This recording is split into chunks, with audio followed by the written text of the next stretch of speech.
बिस्मिल्लाहिर्रहमानिर्रहीम। अस्सलाम वालेकुम स्टूडेंट, आज का हमारा टॉपिक है एस्थमा के बारे में। आज हम डिस्कशन करेंगे।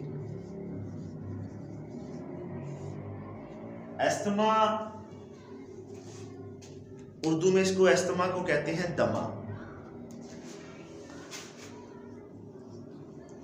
अच्छा, ट्रेडिशनल लैंग्वेज में इसको हम जो है वो एस्थमा पढ़ा जाता था, लेकिन अब जो है इसको इस लैंग्वेज में इसको टी और एच को साइलेंट पढ़ते हैं और हम इसको एस्मा पढ़ सकते हैं।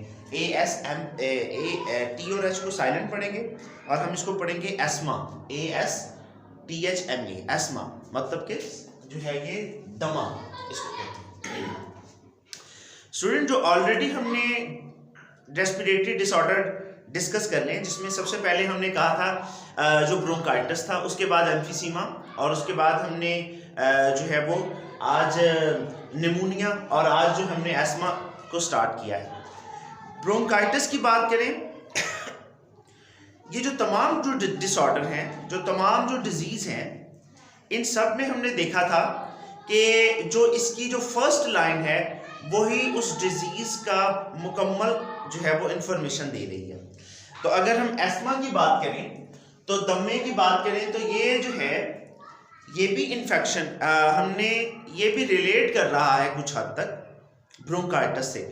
ब्रोंकाइटिस के केस में क्या होता था, अगर हम ब्रोंकाइटिस की बात करें, ब्रोंकाइटिस में हम कहते थे वो इन्फेक्शन था, जिसमें क्या होता था ब्रोंकाइटिस के केस में, ऐसा इन्फेक्शन जिसमें ब्रोंकाइटिस जो ब्रोंकाई और ब्रोंक्यूल्स जो है वो उनकी इन्फ्लेमेशन हो जाती थी, वो सूज जाते थे। और फिर हमने कहा कि उसकी टाइप्स को डिस्कस किया, जिसमें हमने कहा एक्यूट ब्रोंकाइटिस और क्रोनिक ब्रोंकाइटिस।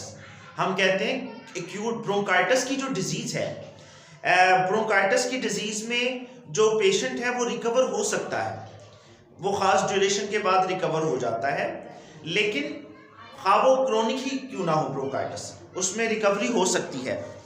लेकिन अगर हम बात करते हैं एस्थमा की, तो ये है तो ब्रोंकाइटिस है तो ब्रोंक्यूल से रिलेटेड, ब्रोंक्यूल्स या ब्रोंकाई से रिलेटेड ही है, लेकिन इसमें इन्फेक्शन नहीं हो रहा, बल्कि इसमें एलर्जी की वजह से जो है वो क्या हो रहा है, ये डिसऑर्डर एलर्जी की वजह से होता है। मतलब हम ये कह रहे हैं कि इसको एस्थमा को काज करने में किसका मेन रोल है, एलर्जी का। एलर्जी का रोल है। एलर्जी जो है वो ब्रोंकाई या ब्रोंक्यूल्स की क्या करती है, इन्फ्लेमेशन कर देती है।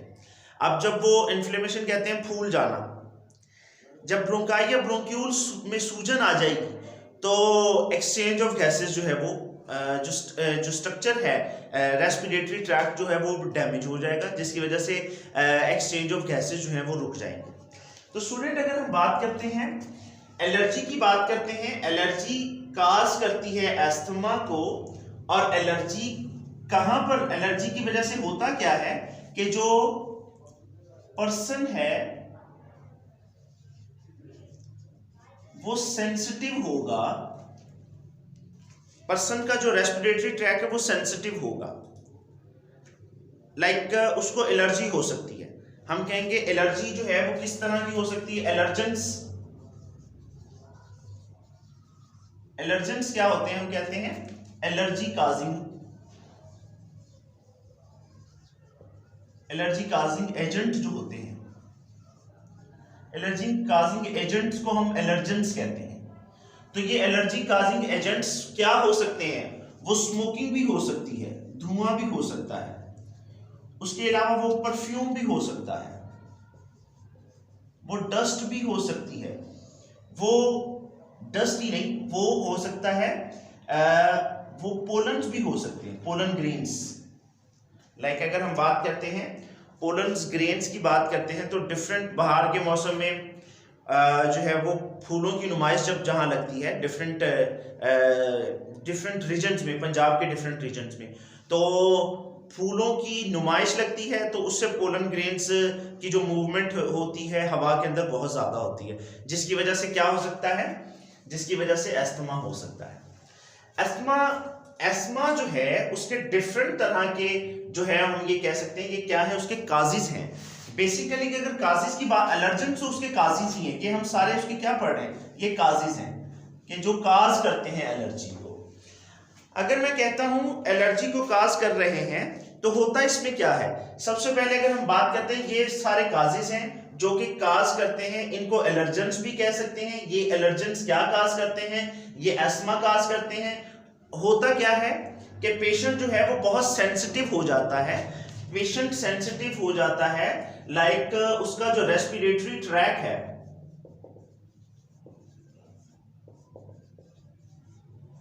रेस्पिरेटरी ट्रैक वो एलर्जेंस के अगेंस्ट जो है वो सेंसिटिव होता है। लाइक अगर मैं बात करता हूं,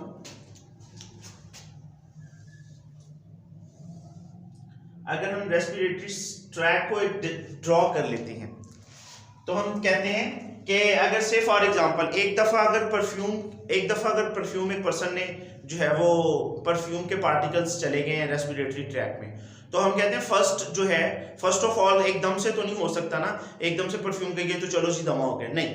होता क्या है कि अगर एकदम से परफ्यूम लगाई है तो परफ्यूम के पार्टिकल चले जाएंगे रेस्पिरेटरी ट्रैक में, और रेस्पिरेटरी ट्रैक में जाके ये एलर्जेंस का काज करेंगे।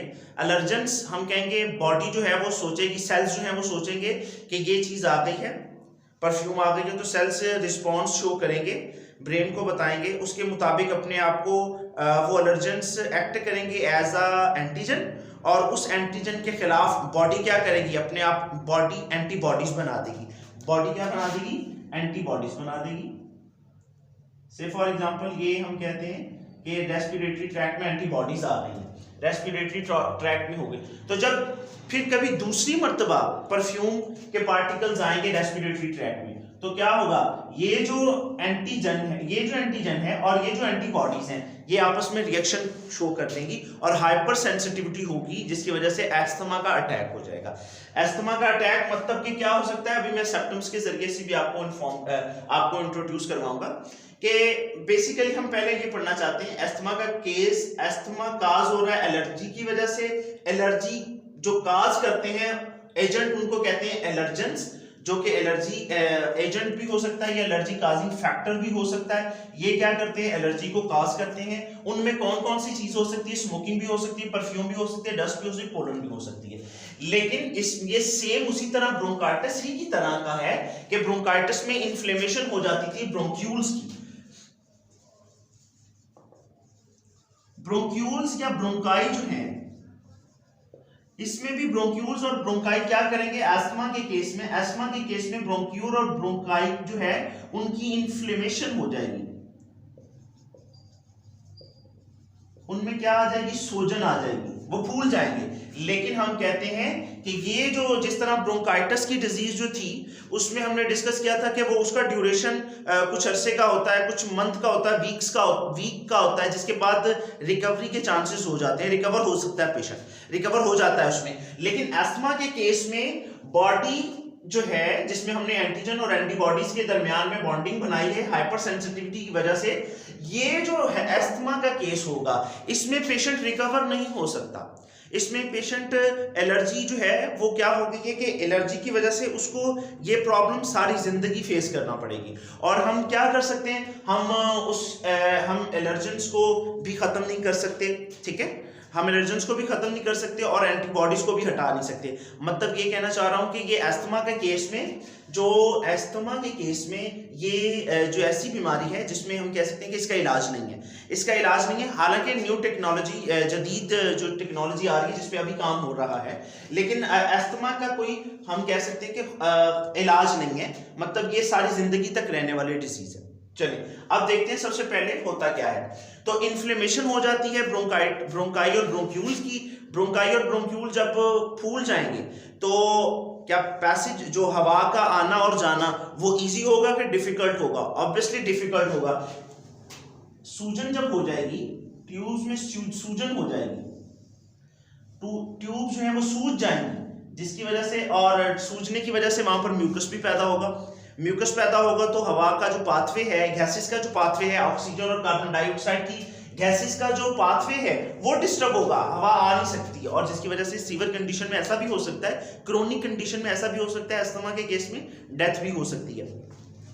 अब हम स्टूडेंट इसके सिम्पटम्स को डिस्कस करते हैं।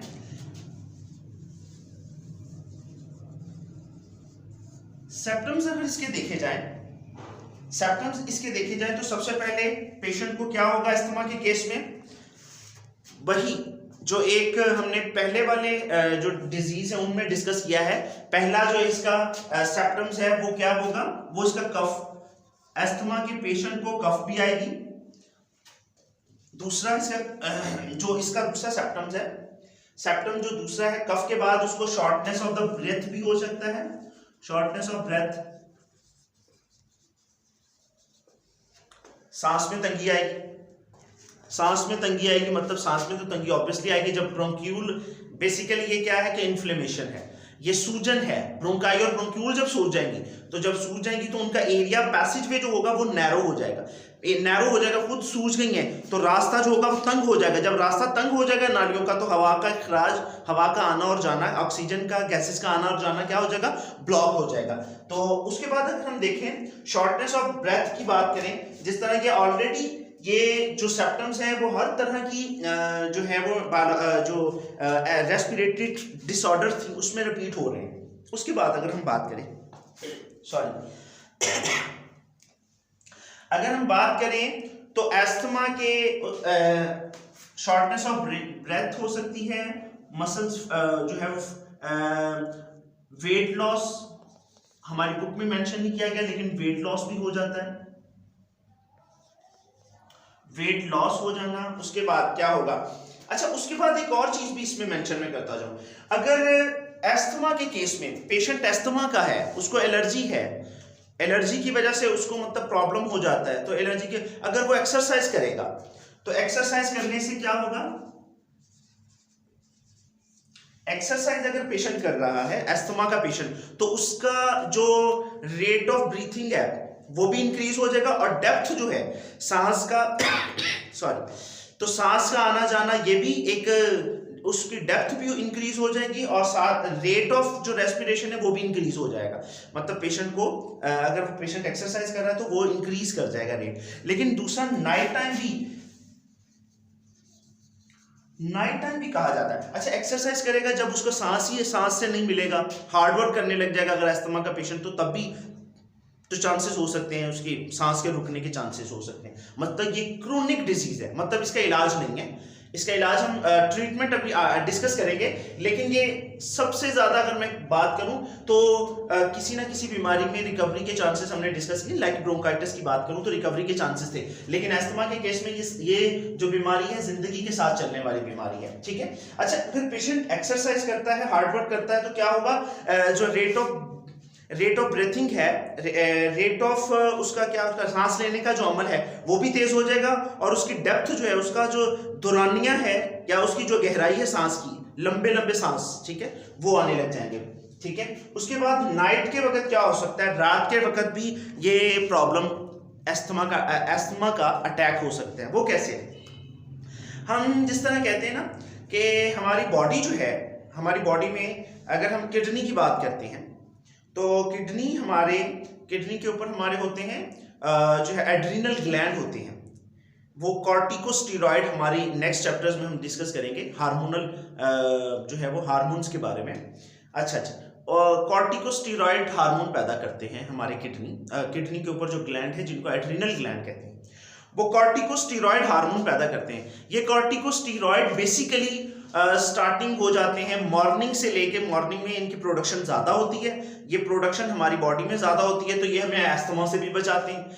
हमें पता है कि अस्थमा के अटैक के दौरान लोग स्टीरॉयड लेते हैं, वो तो आर्टिफिशियली तौर पर मेडिसिन की फॉर्म में लेते हैं, लेकिन अल्लाह ताला ने हमारी बॉडी में भी एबिलिटी पैदा की है जिसमें adrenal gland are specific for the production of the corticosteroid. ये हार्मोन पता क्या करते हैं, अटैक ऑफ द अस्थमा को रोकते हैं। लेकिन जब जब रात की तरफ हम बढ़ते हैं तो रात की तरफ जब बढ़ते जाएंगे तो जो प्रोडक्शन है कॉर्टिकोस्टेरॉइड हार्मोन की वो कम होती जाएगी।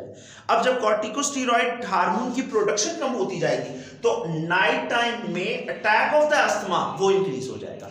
मतलब हम ये कह सकते हैं कि नाइट टाइम जो है ये क्या कर रहा है, ये इनवर्सली प्रोपोर्शनल भी कह सकते हैं, एक दूसरे के उलट है। एक इनवर्सली प्रोपोर्शनल किसके है, अस्थमा की। अगर अस्थमा की बात की जाए तो अस्थमा कम होगा कब, जब हम बात करें अस्थमा जो है उसका रेट दोनों डायरेक्टली, मतलब अस्थमा अगर ज्यादा होगा, अस्थमा ज्यादा कब होगा, जब इसकी क्वांटिटी, चले मैं इसको दूसरी तरह एक्सप्लेन कर दूं। अगर दोनों डायरेक्टली प्रोपोर्शनल होते तो एक के बढ़ने से दूसरी भी बढ़नी थी। इनवर्सली प्रोपोर्शनल है, नाइट टाइम अस्थमा के इनवर्सली प्रोपोर्शनल है। जो रात बढ़ती जाएगी, जो रात बढ़ती जाएगी तो अस्थमा का अटैक भी बढ़ता जाएगा। अस्थमा का अटैक बढ़ता जाएगा क्योंकि कॉर्टिकोस्टेरॉइड हार्मोन जो है उसकी प्रोडक्शन क्या हो रही है, कम हो जाती है। तो जब कम होती जाएगी तो अस्थमा का अटैक बढ़ता जाएगा, क्योंकि कॉर्टिकोस्टेरॉइड हार्मोन जो है वो रात के टाइम कम होते हैं, दिन के टाइम ज्यादा होते हैं। दिन के टाइम ज्यादा होंगे तो अस्थमा का अटैक कम हो जाएगा। अच्छा जी, उसके बाद हम बात करें तो एक्सरसाइज और नाइट टाइम, ये हमारी बुक में मेंशन है। वेट लॉस होगा पेशेंट का, उसके बाद क्या होगा, विस्लिंग। पेशेंट अस्थमा का जब सांस लेगा तो एक सीटीसी, वो सीटियां मारेगा नहीं, लेकिन क्या होगा जब सांस लेगा तो ऐसे महसूस होगा जैसे सीटियां बज रही हैं। तो ये इसके सिम्टम्स में आ जाएगा। तो अब बेटा हम इसके सिम्टम्स को डिस्कस करने के बाद हम चलते हैं इसकी जो है वो ट्रीटमेंट, इसका हम कैसे करें।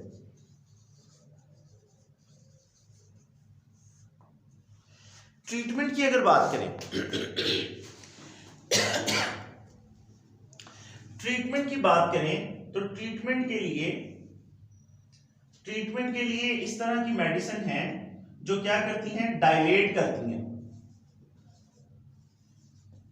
डायलेट करती है मतलब कि जो तंग नालियां हैं, जो तंग ट्यूब्स हैं, ब्रोंकाई और ब्रोंक्यूल्स की जो तंग नालियां हैं उनको क्या करती हैं, डायलेट करती हैं। मतलब मेडिसिन के जो है वो डालने से क्या हो जाता है, वो डायलेट हो जाती है, खुला रास्ता हो जाता है। जब खुला रास्ता होगा तो passage way of the gases का वो इजी हो जाएगा। अच्छा, डायलेट करती हैं, इसको डायलेट करने के लिए ब्रोंकाई एंड ब्रोंक्यूल। ब्रोंकाई और ब्रोंक्यूल को ट्रीटमेंट करने के लिए, डायलेट करने के लिए कुछ मेडिसिन होनी चाहिए इस तरह की। तो अब डायलेट करने के लिए वो मेडिसिन मतलब कि आहिस्ता आहिस्ता अमल करने वाली होनी चाहिए कि एकदम से अटैक आया अस्थमा का जिसमें चांसेस भी हैं डेथ के, तो इस तरह की मेडिसिन होनी चाहिए कि जो जाते साथ ही क्या करे, डायलेट कर दे ट्यूब्स को। तो उसके लिए हम यूज करते हैं इनहेलर को यूज किया जाएगा। इनहेलर में क्या होते हैं, फाइन पार्टिकल्स, पाउडर के फाइन पार्टिकल्स होते हैं। जब उसको मुंह खोल के स्प्रे किया जाता है तो वो फाइन पार्टिकल्स एयर पैसेजवे में जाते हैं, ट्रैकिया और ब्रोंकाई और ब्रोंक्यूल्स के पाथवे को क्या करते हैं, डायलेट कर देते हैं, खुला कर देते हैं, जिसकी वजह से जो है वो सांस लेने में आसानी हो सकती है। तो इनहेलर की बात करें तो इसमें बहुत स्मॉलर पार्टिकल्स होते हैं, पाउडर की फॉर्म में होते हैं। तो वो पाउडर की फॉर्म जब स्प्रे किया जाता है तो वो डायरेक्ट गुजरते हैं, नजर तो नहीं आते, वो डायरेक्ट गुजरते हैं और चले जाते हैं, एयर पैसेजवे को डायलेट कर देते हैं। जो डायलेट करने से क्या हो जाता है ना, वो पैथवे खुला हो जाता है। अच्छा जी स्टूडेंट, अब इसको हम दोबारा से रिव्यू करेंगे। मैंने एक यहाँ पर आगे ड्रॉ किया था एक, मतलब उसमें अगर हम इनवर्सली प्रोपोर्शनल बना रहे हैं ना नाइट टाइम को, कि नाइट टाइम कम हो रहा है तो अस्थमा, नाइट टाइम अगर ज्यादा हो रहा है तो अस्थमा क्या होगा। वैसे हमारी बुक में इस तरह मेंशन नहीं है, मैंने जस्ट ये ट्रिक को इसलिए यूज किया ताकि आपको थोड़ा इजी इस वजह से हो जाए कि जो रात बढ़ती जाती है तो अस्थमा का अटैक बढ़ता जाता है। इसका लिंक किसके साथ है, इसका लिंक ये है, इसका लिंक कॉर्टिकोस्टेरॉइड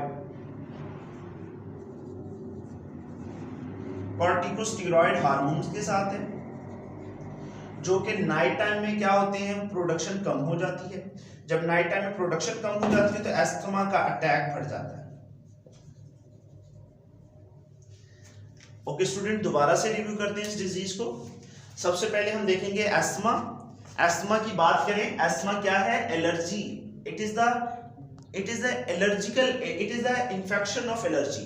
ये एलर्जी का एक इन्फेक्शन है, या it is the asthma is the attack of allergy. ये एलर्जी का एक अटैक होने की वजह से होने वाली बीमारी है। और उसमें क्या होता है कि पर्सन जो होता है उसका जो रेस्पिरेटरी ट्रैक है वो बहुत सेंसिटिव हो जाता है। और सेंसिटिव क्यों होता है? एलर्जेंस की वजह से होता है। एलर्जेंस क्या होते हैं? ऐसे एलर्जी काजिंग एजेंट को या फैक्टर्स को हम कहते हैं एलर्जेंस। वो स्मोकिंग भी हो सकती है, परफ्यूम भी हो सकती है, डस्ट और पोलन ग्रेन्स भी हो सकते हैं, या हम कह सकते हैं वो इन चीज़ों के अलावा एनिमल डेंड्रफ भी हो सकता है। कुछ लोगों को हमने देखा कि एनिमल डेंड्रफ से एलर्जी होती है, कुछ को डस्ट से एलर्जी होती है, कुछ को स्मोकिंग से एलर्जी होती है। नॉर्मल पेशेंट जो होता है वो तो स्मोकिंग वगैरह के पास खड़ा रहता है, उसको कोई प्रॉब्लम नहीं, सांस हवा गैसेस वगैरह आ रही हैं जा रही हैं। लेकिन जो एस्थमा का पेशेंट होता है उसको जरूरी नहीं सबसे हो, किसी खास एक एलर्जी उसको होगी, कुछ को स्मोकिंग से एलर्जी होती है, ये वेरी करता है, पर्सन टू पर्सन वेरी करता है। डिफरेंट कुछ पर्सन को स्मोकिंग से हो सकती है, परफ्यूम से हो सकती है, कुछ को डस्ट से हो सकती है, पोलन ग्रेन्स या एनिमल डेंड्रफ से भी हो सकती है, या हेयर से हो सकती है, या कॉटन से हो सकती है। डिफरेंट एलर्जी की ये पर्सन टू पर्सन वेरी करती हैं, जो है वो पर्सन टू पर्सन इसकी जो है वो हर पर्सन एस्थमा का जरूरी नहीं कि एक तरह का करेक्टर रखता हो, डिफरेंट तरह का उसको एलर्जेंस जो है वो उसमें एस्थमा को काज कर सकता है। अच्छा, उसके बाद हम देखें तो इसमें होता बेसिकली ये कि ब्रोंकाई या ब्रोंक्यूल्स जो होती हैं उनमें इन्फ्लेमेशन हो जाती है, वो सूज जाती हैं। जब वो सूज जाएंगी तो जो पाथवे गैसेस का है वो नैरो हो जाएगा। जब वो नैरो हो जाएगा तो मूवमेंट ऑफ गैसेस वो शॉर्टनेस हो जाएगी। सिम्टम्स की बात करें तो एस्थमा के पेशेंट को कफ भी हो सकती है, शॉर्टनेस ऑफ ब्रेथ भी हो सकता है, वेट लॉस हो सकता है उसका, ठीक है, फटीग भी, मतलब वो फटीग भी हो सकता है, थकावट भी हो सकती है। एक्सरसाइज के दौरान या नाइट के दौरान इसका अटैक जो है वो बढ़ जाता है, ये बात कर लेते हैं। उसके बाद विस्लिंग महसूस होती है, मतलब महसूस नहीं होती, मतलब पेशेंट को ऐसे लगता है जैसे विस्लिंग कर रहा है, लेकिन उसके सिम्टम्स में आ जाता है। विस्लिंग करना मतलब सीटी बज रही है, इसके सांस लेने के दौरान इस तरह की फीलिंग्स होती हैं। अगर हम बात करें ट्रीटमेंट की तो डायलेट करने के लिए ब्रोंकाई और ब्रोंक्यूल्स को क्या किया जाता है? इनहेलर यूज किया जाता है। इनहेलर मेडिसिन यूज किया जाता है जो अटैक ऑफ द एस्थमा को रोक देता है। इसका ये मतलब नहीं है अटैक हमने स्प्रे इनहेलर किया है तो हमें बीमारी खत्म, नहीं, मतलब वो उस टाइम के एस्थमा के अटैक को रोक लेगा, और हम कहेंगे ब्रोंकाई और ब्रोंक्यूल्स को डायलेट कर देगा। तो स्टूडेंट, इस तरह हमने आज का ये टॉपिक क्लियर किया है। इंशाल्लाह हम जल्द ही नेक्स्ट अपनी चैप्टर्स को क्लोज करने के बाद मैं स्टूडेंट्स के लिए जो है वो बोर्ड के इम्पोर्टेंट हम MCQs और शॉर्ट क्वेश्चन भी डिस्क्रिप्शन में अपलोड कर दिया करेंगे। तो कंटेंट से रिलेटेड कोई क्वेश्चन हो तो पूछ सकते हैं। अस्सलाम वालेकुम।